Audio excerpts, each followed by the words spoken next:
ਅੰਗ ਸੰਗ ਕਹਾਣੀ ਲੇਖਕ ਵਰਿਆਮ ਸਿੰਘ ਸੰਧੂ। ਕਰਤਾਰ ਸਿੰਘ ਦਾ ਬਾਪ ਜ਼ਮੀਨ ਗਹਿਣੇ ਪੈਣ ਕਰਕੇ ਅਤੇ ਸਿਰ ਚੜੇ ਕਰਜ਼ੇ ਤੋਂ ਤੰਗ ਆ ਕੇ ਸਿੰਗਾਪੁਰ ਚਲਾ ਗਿਆ। ਉੱਥੇ ਜਾ ਕੇ ਉਸਨੇ ਕਮਾਈ ਕਰਕੇ ਸਾਰਾ ਕਰਜ਼ਾ ਉਤਾਰ ਦਿੱਤਾ ਅਤੇ ਆਪਣੀ ਗਹਿਣੇ ਪਈ ਜ਼ਮੀਨ ਵੀ ਛੁਡਾ ਲਈ। ਪਰੰਤੂ ਉਸਦਾ ਪੁੱਤਰ ਕਰਤਾਰ ਸਿੰਘ ਬਾਹਰੋਂ ਆਉਂਦੇ ਪੈਸੇ ਤੇ ਐਸ਼ ਕਰਨ ਲੱਗ ਪਿਆ। ਉਸਨੇ ਜ਼ਮੀਨ ਠੇਕੇ ਉੱਤੇ ਦੇ ਕੇ ਆਪ ਸ਼ਾਨ ਨਾਲ ਰਹਿਣਾ ਸ਼ੁਰੂ ਕਰ ਦਿੱਤਾ। ਉਸਨੇ ਸਾਰਾ ਦਿਨ ਵਿਹਲੇ ਟਾਹਣੀਆਂ ਵਿੱਚ ਫਿਰਨਾ, ਸ਼ਰਾਬ ਪੀਣਾ ਅਤੇ ਸ਼ਿਕਾਰ ਖੇਡਣਾ ਸ਼ੁਰੂ ਕਰ ਦਿੱਤਾ। ਉਸਦੇ 2 ਪੁੱਤਰ ਤੇ 3 ਧੀਆਂ ਸਨ। ਉਹ ਆਪਣੀ ਮਾਂ ਅਤੇ ਪਤਨੀ ਦੇ ਸਮਝਾਏ ਦੀ ਵੀ ਪਰਵਾਹ ਨਾ ਕਰਦਾ। ਉਸਦੇ ਪਿਤਾ ਦੀ ਮੌਤ ਹੋ ਗਈ ਅਤੇ ਬਾਹਰੋਂ ਆਉਂਦਾ ਪੈਸਾ ਬੰਦ ਹੋ ਗਿਆ, ਪਰ ਉਸਨੇ ਫੈਲ ਸੂਫੀਆਂ ਨਾ ਬੰਦ ਕੀਤੀਆਂ। ਇੱਕ ਵਾਰੀ ਉਸਨੇ ਆਪਣੀ ਭੈਣ ਦੀਆਂ 2 ਕੁੜੀਆਂ ਦੇ ਇਕੱਠੇ ਵਿਆਹਾਂ ਉੱਤੇ ਭੈਣ ਦੀ ਇੱਛਾ ਅਨੁਸਾਰ ਉੱਥੇ ਬਣ ਠਣ ਕੇ ਜਾਣ ਲਈ ਪੈਸਿਆਂ ਦਾ ਪ੍ਰਬੰਧ ਨਾ ਹੋਣ ਕਰਕੇ ਆਪਣੀ ਪਤਨੀ ਤੋਂ ਟੁੰਮਾਂ ਮੰਗੀਆਂ, ਪਰ ਉਸ ਦੁਆਰਾ ਟੁੰਮਾਂ ਦੇਣ ਤੋਂ ਇਨਕਾਰ ਕਰਨ ਤੇ ਉਸਨੇ ਆਪਣੀ ਪਤਨੀ ਨੂੰ ਥਾਪੀ ਨਾਲ ਕੁੱਟਿਆ। ਉਸਨੇ ਹਰ ਰੋਜ਼ ਸ਼ਰਾਬ ਪੀਣੀ ਸ਼ੁਰੂ ਕਰ ਦਿੱਤੀ ਅਤੇ ਰੋਜ਼ਾਨਾ ਸ਼ਰਾਬ ਨਾਲ ਰੱਜਿਆ ਘਰ ਆਉਂਦਾ, ਜਿਸ ਕਾਰਨ ਘਰ ਵਿੱਚ ਤਣਾਅ ਅਤੇ ਕਲੇਸ਼ ਬਣਿਆ ਰਹਿੰਦਾ।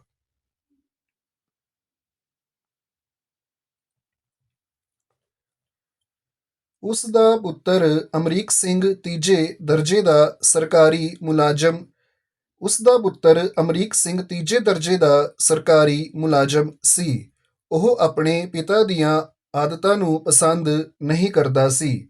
ਨਸ਼ਿਆਂ ਵਿੱਚ ਪੈਣ ਕਰਕੇ ਕਰਤਾਰ ਸਿੰਘ ਦੀ ਅਚਾਨਕ ਮੌਤ ਹੋ ਗਈ, ਜਿਸ ਤੋਂ ਬਾਅਦ ਹੀ ਅਮਰੀਕ ਨੂੰ ਆਪਣੇ ਪਿਤਾ ਦੀਆਂ ਬਹੁਤ ਸਾਰੀਆਂ ਮਾੜੀਆਂ ਆਦਤਾਂ ਦੇ ਨਾਲ ਜ਼ਮੀਨ ਗਹਿਣੇ ਪੈ ਜਾਣ ਅਤੇ ਪਰਿਵਾਰ ਦੇ ਕਰਜ਼ੇ ਵਿੱਚ ਡੁੱਬ ਜਾਣ ਦਾ ਪਤਾ ਲੱਗਾ।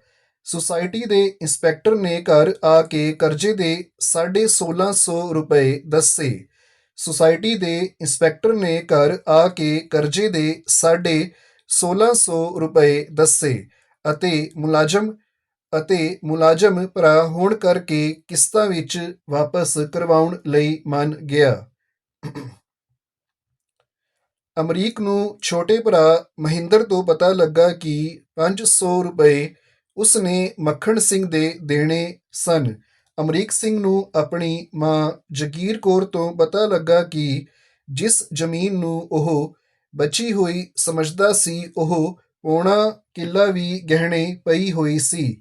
ਇਹ ਸਭ ਕੁਝ ਦਾ ਅਚਾਨਕ ਪਤਾ ਲੱਗਣ ਕਰਕੇ ਅਮਰੀਕ ਨੂੰ ਬਹੁਤ ਦੁੱਖ ਹੋਇਆ ਅਤੇ ਘਰ ਵਾਲਿਆਂ ਤੇ ਗੁੱਸਾ ਵੀ ਆਇਆ, ਕਿਉਂਕਿ ਉਹਨਾਂ ਨੇ ਇਹ ਸਾਰੀਆਂ ਗੱਲਾਂ ਉਸ ਤੋਂ ਲੁਕਾਈਆਂ ਸਨ। ਫਿਰ ਉਸ ਨੂੰ ਪਤਾ ਲੱਗਾ ਕਿ ਕਰਤਾਰ ਸਿੰਘ ਇੱਕ ਵਾਰੀ ਘਰੋਂ ਪਤੀਲਾ ਚੁੱਕ ਕੇ ਵੇਚ ਆਇਆ ਸੀ ਅਤੇ ਉਹ ਅਫੀਮ ਦੀ ਥਾਂ ਨਸ਼ੇ ਦੀਆਂ ਗੋਲੀਆਂ ਖਾਂਦਾ, ਨਸਵਾਰ ਤੇ ਬੀੜਾ ਜਿਹਾ ਵੀ ਲੈਂਦਾ ਸੀ। ਅਮਰੀਕ ਨੇ ਦੁਖੀ ਹੋ ਕੇ ਕਿਹਾ ਕਿ ਇਸ ਤਰ੍ਹਾਂ ਜੇਕਰ ਉਹ ਹੋਰ ਜਿਉਂਦਾ ਰਹਿੰਦਾ ਤਾਂ ਰਹਿੰਦੀ 2 ਕਿੱਲੇ ਜ਼ਮੀਨ ਵੀ ਗਹਿਣੇ ਪੈ ਜਾਣੀ ਸੀ ਤੇ ਮਹਿੰਦਰ ਦੇ ਕਹਿਣ ਅਨੁਸਾਰ ਪਿੱਛੇ ਰਹਿ ਜਾਣਾ ਸੀ ਠੁਨ ਠੁਨ ਗੋਪਾਲ। ਇਹ ਸੁਣ ਕੇ ਸਾਰੇ ਪਰਿਵਾਰ ਦੇ ਚਿਹਰਿਆਂ ਤੇ ਹਲਕੀ ਜਿਹੀ ਮੁਸਕਾਨ ਆਈ, ਜਿਵੇਂ ਸਾਰਿਆਂ ਨੇ ਇਸ ਗੱਲ ਨੂੰ ਸਰਬਸੰਮਤੀ ਨਾਲ ਪ੍ਰਵਾਨ ਕਰ ਲਿਆ।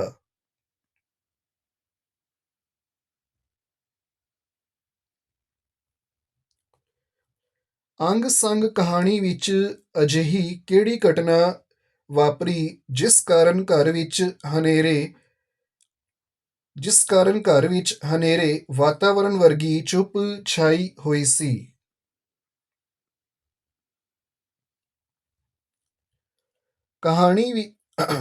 ਕਹਾਣੀ ਵਿੱਚ ਘਰ ਦੇ ਮੁਖੀ ਕਰਤਾਰ ਸਿੰਘ ਦੀ ਮੌਤ ਹੋ ਗਈ ਸੀ। ਜਿਸ ਕਰਕੇ ਘਰ ਵਿੱਚ ਹਨੇਰੇ ਵਰਗੀ ਚੁੱਪ ਛਾਈ ਹੋਈ ਸੀ। ਇਸ ਚੁੱਪ ਦਾ ਕਾਰਨ ਇਹ ਵੀ ਸੀ ਕਿ ਕਰਤਾਰ ਸਿੰਘ ਦੇ ਵੈਲਾਂ ਕਾਰਨ ਘਰ ਉਜੜ ਚੁੱਕਿਆ ਸੀ। ਜ਼ਮੀਨ ਗਹਿਣੇ ਪੈ ਚੁੱਕੀ ਸੀ ਅਤੇ ਸਾਰਾ ਪਰਿਵਾਰ ਕਰਜ਼ੇ ਦੇ ਭਾਰ ਥੱਲੇ ਦਬਿਆ ਹੋਇਆ ਸੀ। ਸੁਸਾਇਟੀ ਦੇ ਇੰਸਪੈਕਟਰ ਨੇ ਅਮਰੀਕ ਸਿੰਘ ਨੂੰ ਕਿਸ ਗੱਲ ਦੀ ਰਿਆਇਤ ਦਿੱਤੀ ਤੇ ਕਿਉਂ? ਸੁਸਾਇਟੀ ਦੇ ਇੰਸਪੈਕਟਰ ਨੇ ਅਮਰੀਕ ਨੂੰ ਖਾਦ ਸੁਸਾਇਟੀ ਦਾ ਖਾਦ ਦਾ 1650 ਰੁਪਏ ਕਰਜ਼ਾ ਮੋੜਨ ਲਈ ਰਿਆਇਤ ਦਿੱਤੀ ਕਿ ਉਹ ਇਸ ਨੂੰ 2 ਕਿਸ਼ਤਾਂ ਵਿੱਚ ਮੋੜ ਸਕਦਾ ਹੈ ਅਤੇ ਪਹਿਲੀ ਕਿਸ਼ਤ ਲਈ 15 ਦਿਨਾਂ ਦੀ ਮੁਹਲਤ ਹੋਰ ਦੇ ਦਿੱਤੀ। ਇੰਸਪੈਕਟਰ ਨੇ ਅਜਿਹਾ ਮੁਲਾਜ਼ਮ ਭਰਾ ਹੋਣ ਕਰਕੇ ਕੀਤਾ। ਉਹ ਅਮਰੀਕ ਸਿੰਘ ਦੇ ਪਰਿਵਾਰ ਦੀ ਆਰਥਿਕ ਹਾਲਤ ਨੂੰ ਵੀ ਸਮਝਦਾ ਸੀ।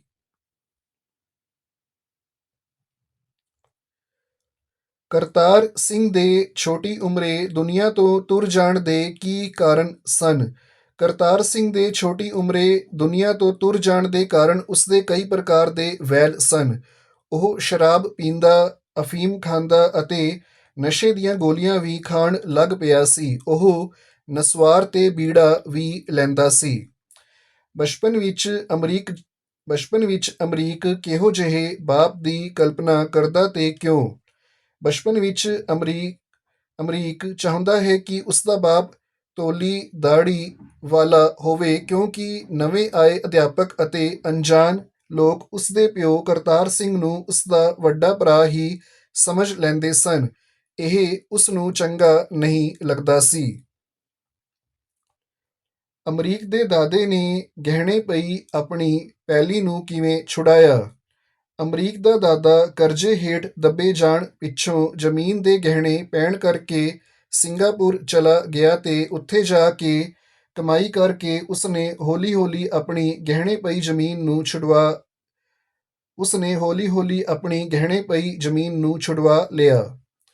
ਕਰਤਾਰ ਸਿੰਘ ਆਪਣੀ ਭੈਣ ਦੀਆਂ ਕੁੜੀਆਂ ਦੇ ਵਿਆਹ ਦੀ ਚਿੱਠੀ ਆਉਣ ਤੇ ਕਿਉਂ ਖਿਝਿਆ ਰਹਿੰਦਾ ਸੀ?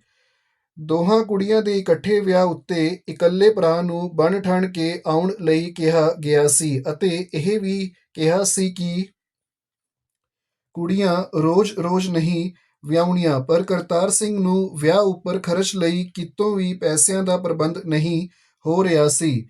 ਉਸਨੇ ਜਗੀਰ ਕੌਰ ਤੋਂ ਟੁੰਮਾਂ ਵੀ ਮੰਗੀਆਂ ਪਰ ਉਹ ਦੇਣ ਲਈ ਤਿਆਰ ਨਹੀਂ ਸੀ, ਜਿਸ ਕਰਕੇ ਉਹ ਖਿਝਿਆ ਰਹਿੰਦਾ ਸੀ।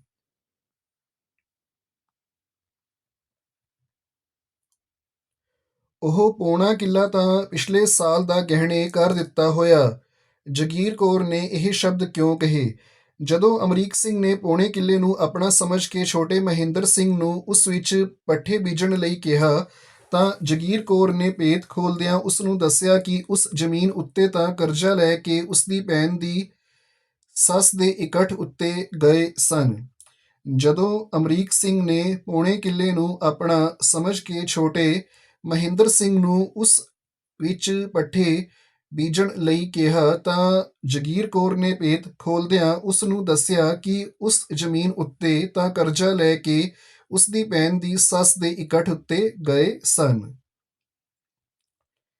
ਅਮਰੀਕ ਸਿੰਘ ਨੂੰ ਘਰਦਿਆਂ ਨਾਲ ਕਿਸ ਗੱਲ ਦਾ ਇਤਰਾਜ਼ ਸੀ? ਅਮਰੀਕ ਸਿੰਘ ਨੂੰ ਘਰਦਿਆਂ ਨਾਲ ਇਸ ਗੱਲ ਦਾ ਇਤਰਾਜ਼ ਸੀ ਕਿ ਉਨ੍ਹਾਂ ਉਸ ਤੋਂ ਆਪਣੇ ਪਿਓ ਦੁਆਰਾ ਕੀਤੇ ਵੈਲ ਅਤੇ ਬਹੁਤ ਸਾਰੀਆਂ ਮਾੜੀਆਂ ਗੱਲਾਂ ਲੁਕਾ ਕੇ ਰੱਖੀਆਂ ਸਨ।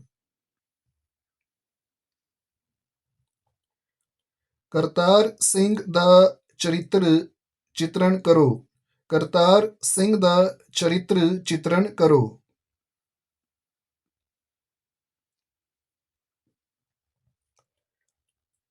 ਕਰਤਾਰ ਸਿੰਘ ਅੰਗ ਸੰਗ ਕਹਾਣੀ ਦਾ ਮੁੱਖ ਪਾਤਰ ਹੈ। ਉਹ ਕਈ ਪ੍ਰਕਾਰ ਦੇ ਨਸ਼ੇ ਕਰਦਾ ਹੈ ਅਤੇ ਸ਼ਿਕਾਰ ਖੇਡਦਾ ਹੈ। ਆਪਣੇ ਨਸ਼ਿਆਂ ਲਈ ਉਸਨੇ ਬਹੁਤ ਸਾਰੀ ਜ਼ਮੀਨ ਵੀ ਗਹਿਣੇ ਕਰ ਦਿੱਤੀ ਸੀ। ਉਹ ਇੱਕ ਗੈਰ ਜ਼ਿੰਮੇਵਾਰ ਵਿਅਕਤੀ ਹੈ। ਉਸਨੇ ਜਿਉਂਦੇ ਜੀ ਰਹਿ ਕੇ ਆਪਣੇ ਪਰਿਵਾਰ ਨੂੰ ਸੰਕਟ ਵਿੱਚ ਪਾ ਦਿੱਤਾ ਹੈ, ਜਿਸ ਕਾਰਨ ਉਸਦੇ ਮਰਨ ਤੋਂ ਮਗਰੋਂ ਉਸਦਾ ਪਰਿਵਾਰ ਸੰਤੁਸ਼ਟੀ ਅਨੁਭਵ ਕਰਦਾ ਹੈ। ਜਿਸ ਕਾਰਨ ਉਸ ਦੇ ਮਰਨ ਤੋਂ ਮਗਰੋਂ ਉਸ ਦਾ ਪਰਿਵਾਰ ਸੰਤੁਸ਼ਟੀ ਅਨੁਭਵ ਕਰਦਾ ਹੈ।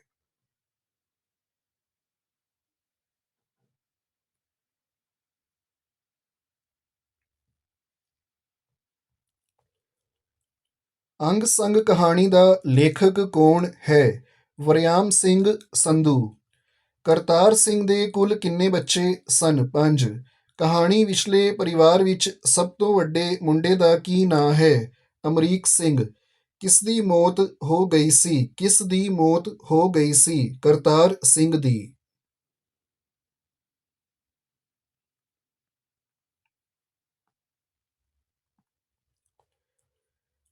ਕਹਾਣੀ ਦੀਆਂ ਘਟਨਾਵਾਂ ਕਿਹੋ ਜਿਹੇ ਰਾਤ ਵਿੱਚ ਵਾਪਰਦੀਆਂ ਹਨ?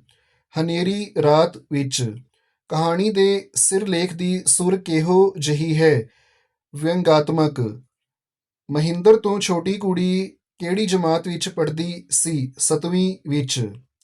7ਵੀਂ ਵਿੱਚ। ਕਰਤਾਰ ਸਿੰਘ ਦਾ ਪਿਓ ਕਿੱਥੇ ਕੰਮ ਕਰਦਾ ਸੀ? ਸਿੰਗਾਪੁਰ।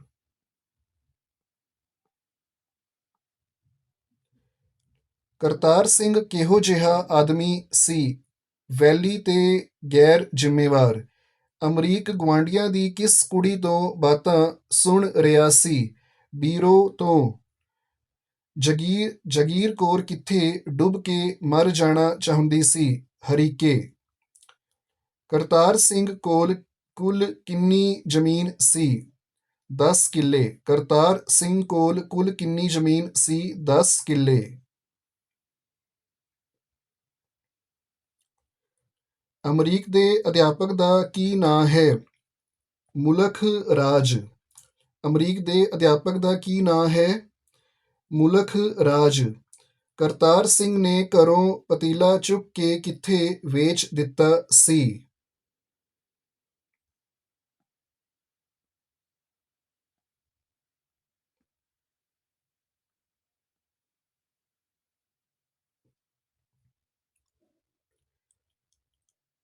ਚੈਂਚਲ ਕਲੀ ਵਾਲੇ ਕੋਲ। ਮੱਖਣ ਸੂਹ ਤੋਂ ਕਰਤਾਰ ਸਿੰਘ ਨੇ ਕਿੰਨਾ ਕਰਜ਼ਾ ਲਿਆ ਸੀ? 500 ਰੁਪਏ। ਮੌਤ ਸਮੇਂ ਕਰਤਾਰ ਸਿੰਘ ਦੀ ਉਮਰ ਕਿੰਨੀ ਸੀ? 45 ਸਾਲ। ਨਿਆਇਆ ਵਾਲੇ ਖੂਹ ਵਿੱਚ ਕੌਣ ਡੁੱਬ ਕੇ ਮਰਿਆ ਸੀ? ਮਾਈ ਗਾਬੋ।